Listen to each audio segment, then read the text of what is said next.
En comparaison avec la sainteté de Dieu, tous les péchés sont les mêmes.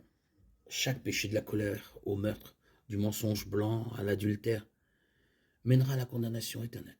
Tout d'abord, tous les péchés n'ont pas les mêmes conséquences terrestres, bien que la convoitise et l'adultère soient tous deux pécheurs. L'un, l'adultère, aura des conséquences pires que l'autre. Les conséquences d'avoir de la convoitise dans son cœur ne seront pas aussi graves que de commettre l'acte physique d'adultère. Il en va de même pour le fait d'entretenir une pensée de convoitise par rapport au fait de commettre un vol. Tous les péchés sont mauvais, mais tous les péchés n'entraînent pas la même peine dans ce monde. En ce sens, certains péchés sont pires que d'autres. L'Écriture distingue le péché sexuel.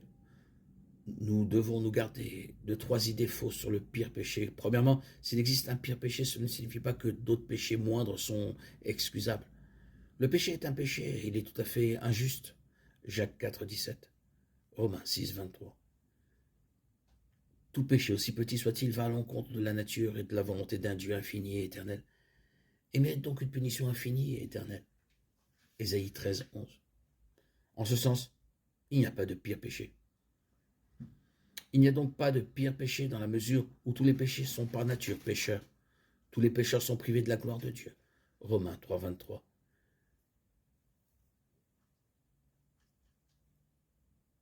Car tous ont péché et sont privés de la gloire de Dieu.